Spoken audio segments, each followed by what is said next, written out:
Ever felt like the weight of your responsibilities is just too much to bear? Sarah did too. Thrust into leadership against her will, she faced fears that had haunted her since childhood. But when everything seemed impossible, she turned to Buddhist wisdom, discovering a secret power she never knew she had. In this video, you'll see how Sarah's journey to self-awareness through Buddhist teachings helped her not just survive, but thrive in her role as a leader. Her transformation is a powerful reminder that true strength comes from within and from facing our deepest fears head-on. Stay with us as we uncover the life-changing lessons she learned and how you too can unlock your own potential. Sarah was an ordinary woman, or at least that's how she saw herself. At 38 years old, her life was an endless search for peace and simplicity, far from judging eyes and voices clamoring for attention. She lived in isolation, in a small house on the edge of a field, where her world revolved around the birds' songs, the earth's silence, and the colors of her garden. A lover of philosophy books, she found herself in the words of thinkers who spoke about calmness and the need to detach from the external. Caring for plants was her therapy, her escape. Her mornings were slow and delightful. Her fingers dug into the earth, connecting her to something beyond the responsibilities and pressures she always sought to avoid. However, Sarah's life had always been accompanied by a shadow. From a young age, she had to take on responsibilities that felt bigger than herself. When her parents died, she found herself as the eldest sister who needed to care for the younger ones, manage the household bills, and ensure that nothing was lost in the chaos that tragedy brings. This instilled in her a constant fear of failure, of not being enough, a silent insecurity that made her question whether she would ever live up to anything or anyone. If you've ever felt the weight of carrying responsibilities that seem bigger than you, this video will inspire you. And before we get started, don't forget to hit that like button and subscribe to the channel so you don't miss any content on self-awareness and personal development. And if you know someone going through a tough time, share this video with them. You might be sending exactly what they need to hear today. But fate had different plans for Sarah. In the midst of a political crisis that shook her country, people were searching for someone who was honest, incorruptible, someone not hungry for power. And so, as a last resort, Sarah was thrust into the presidency, not by her own choice, but because she seemed to be the only figure of unity, someone neutral, a person who could perhaps unite the country without personal interests. The presidency, which should have been a position of honor and pride, became an overwhelming burden. What was once a quiet life, far from the spotlight, transformed into a constant battle. Important decisions had to be made, the media demanded answers, and advisors pressured for quick actions. The crown placed on her head felt like it was made of lead, and with each new challenge, Sarah asked herself, how can I lead a nation when I can't even lead myself? Sarah was trapped in a storm that seemed endless. Every day in office was a desperate attempt to survive. With every decision, the pressure mounted. She felt the eyes of everyone on her anxious advisors, a divided people, journalists hunting for a mistake to report. The presidency became a heavier burden than any responsibility she had carried before. Her mind raced with a desire to escape. She thought about resigning almost every day. The idea of disappearing, of vanishing far away, became almost an obsession. What would it be like to return to that simple life? To feel the damp earth in her hands and not hear another word about politics, crises, or other people's interests. Even so, something kept her bound. Advisors, friends, and even people she barely knew insisted that she stay in her position. You are needed, they said. This is the time for leadership like yours, and this only intensified her despair, the sense of entrapment that made her feel lost and out of place. She tried to cling to normalcy, waking up early to tend her garden, brewing her own coffee, reading her old books. But none of this seemed enough to pull her away from the crushing reality of her new responsibilities. It was then, during a conversation filled with frustration and suppressed tears with an old friend, a loyal advisor, and one of the few who knew her soul deeply, that he suggested something different. Sarah, maybe you're trying to carry a weight on your own without understanding why it's there. There's a man, a monk, He lives in isolation at a temple on a mountain to the north. Jin is his name. They say he helps people find answers, but not in the way we're used to. Maybe he can help you understand what you truly want. A clarity that, from the looks of it, no one here seems able to offer you. Her friend's gaze was firm, but there was something compassionate in his words. Sarah hesitated. The idea of seeking spiritual counsel seemed out of place, but the truth was, she was already willing to try anything that could pull her out of the chaos. Perhaps this journey to the temple, this search for Jin, could be the opportunity she needed to discover if there was a way back to herself. The journey to the temple was long and solitary. Sarah traveled up the mountain, feeling the air grow crisper and cooler with every bend in the trail. When she finally arrived, the temple appeared before her like a silent, timeless refuge, surrounded by ancient trees and carefully tended gardens. The soft sound of the wind danced with the delicate chime of bells hanging from the rooftops. The faint scent of incense floated throughout the place, inviting any restless soul to find peace. With hesitant steps, Sarah walked through the main gate. Her eyes scanned the simple buildings made of wood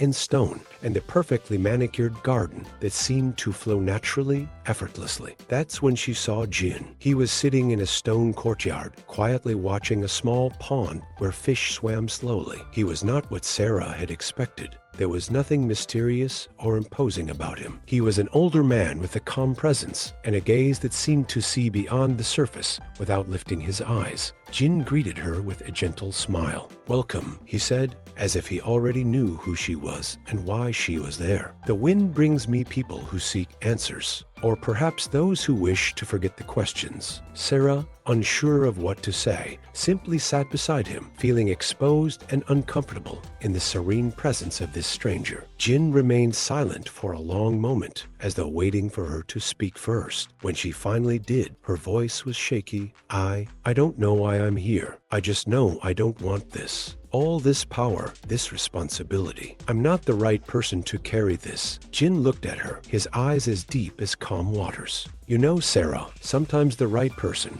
is not the one who seeks power, but the one who fears using it. Do you believe that the weight you feel is because of the power given to you, or is it the fear you have of yourself?" Sarah fell silent. Jin's words struck her in a strange way, as though they were crafted precisely for her inner struggles. She had never thought of power in that way, never considered that perhaps the problem wasn't the crown, but what she believed about who should wear it. Jin pointed to the garden around them. "They say a leader is like a gardener. He doesn't own the plants, but tends to them so they may grow. If you run away now, who will take care of the garden you were given to protect?" Sarah swallowed hard. Jin's words invited her to reflect on something she wasn't sure she was ready to face. She didn't know if she wanted to continue or if she had the strength to confront these deep questions he was raising. The following days turned into a routine of quiet meetings and deep conversations at the temple. Every morning, Sarah climbed the path to Jin, who waited for her with patience and an understanding gaze. The discussions were not about politics, but about her, who she was, what she carried in her heart. Jin didn't provide answers, but asked questions that led Sarah to places within her soul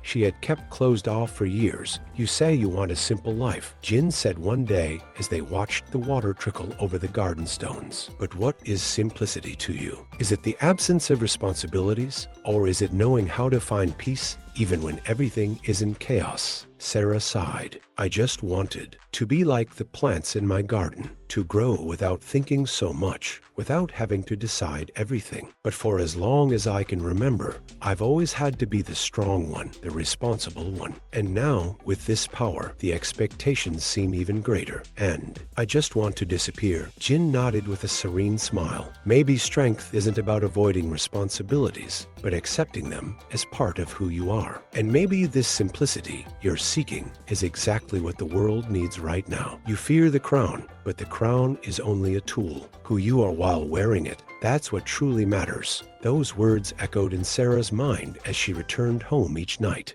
She found herself reflecting on her childhood, on the burden of being the eldest, of trying to keep everything in order while feeling like she was falling apart inside. The moments of caring for her siblings, preparing meals without knowing what the future held, and yet still finding beauty in small acts of kindness. It was a simplicity she had always sought, but perhaps it wasn't the absence of responsibility, but the full acceptance of it. On another day, Jin took Sarah to a corner of the temple garden where a small tree, twisted and misshapen by the wind, bloomed intensely. This tree, he began, grew this way because it was alone, with no other trees to protect it from the strong winds. But look how it blooms, despite being different, despite growing in a way many wouldn't understand. Its strength lies in being exactly as it is. Without apologizing for it, Sarah looked at the tree, seeing something of herself in it. Growing alone, battling the winds, yet blooming in her own way. She began to realize that her reluctance to assume power wasn't a weakness, but perhaps a rare quality. She nurtured people, the country, just as she did her garden, not for recognition, but out of genuine love and concern for what flourished around her. This metaphor lingered in her mind for days. She wondered if leadership could be something different from what she had thought, something that could align with who she truly was. Perhaps it wasn't a matter of wanting power, but of using it to protect and nurture, just as she had always done with those she loved. Sarah returned to the capital with a lighter heart, though still uncertain. The transformation inside her hadn't happened suddenly, but like a seed slowly finding space to grow. What had once been a desire to flee was now a desire to understand how she could serve. The decision to remain in power didn't come as a heroic act, but as a quiet commitment to tend to the garden she had been entrusted with. Challenges arose at every turn. Sarah faced political conflicts, advisors with personal agendas, and the constant pressure to be perfect. But she began to see difficult decisions differently, not as traps or tests of her ability, but as opportunities to tend to the soil where her leadership grew. When a controversial law threatened to divide the country, she didn't immediately take a side, as everyone expected. Instead, Sarah organized meetings with ordinary people, listened to their stories and experiences, and let their voices echo in the decision she made. She no longer hid behind her insecurities. Her courage came from being present, listening, and not straying from her purpose to serve.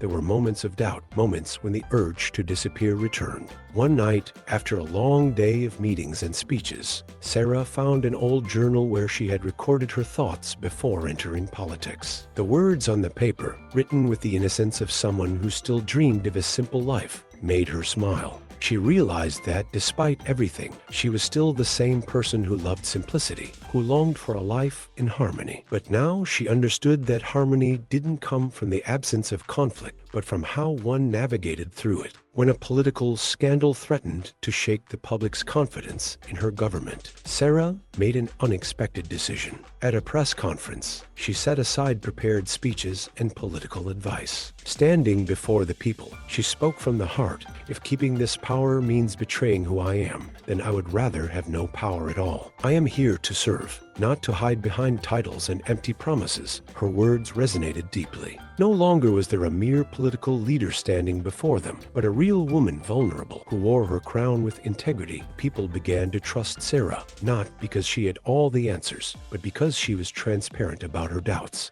honest about her struggles, and committed to the well-being of all. She made difficult decisions, faced criticism, but always maintained a clear vision of what leadership meant, tending to the garden, protecting what grew, and ensuring that, even in the storms, the soil remained fertile. As months passed, Sarah fully embraced her role. She was no longer the woman who wanted to run, but the one who walked with courage, even without knowing where the path would lead. Her journey of self-discovery wasn't just about accepting power, but understanding that true power lay in service, in being authentic, and in wearing her crown as a conscious choice. All of us, at some point, are given invisible crowns to carry. Sometimes they are responsibilities we never imagined. Other times they are dreams that challenge us to be more than we think we can be. The question isn't whether we will carry the crown or run from it, but whether we will accept it with an open heart as an opportunity to serve something greater than ourselves. And whenever you feel lost, remember, every garden needs tending, even your own. Sarah continued her leadership journey with newfound awareness. Fully accepting her role didn't make things easier, but it brought her a sense of peace, a clarity that she hadn't had before. Over time, she learned to see each challenge as a natural part of growth. Just as a plant needs both sun and rain to flourish, she needed the highs and lows to mature as a leader and as a person. Jin's temple became her place of refuge and inspiration. Whenever she needed silence, a pause to reflect, Sarah would return to that mountain, sit by the lake, and observe the same plants Jin had once shown her. She understood now, more than ever, that leadership was an act of courage, but also of humility, not a quest for control, but an exercise in presence and care. The crown she once saw as a burden had now transformed into a symbol of responsibility, a call to serve with compassion.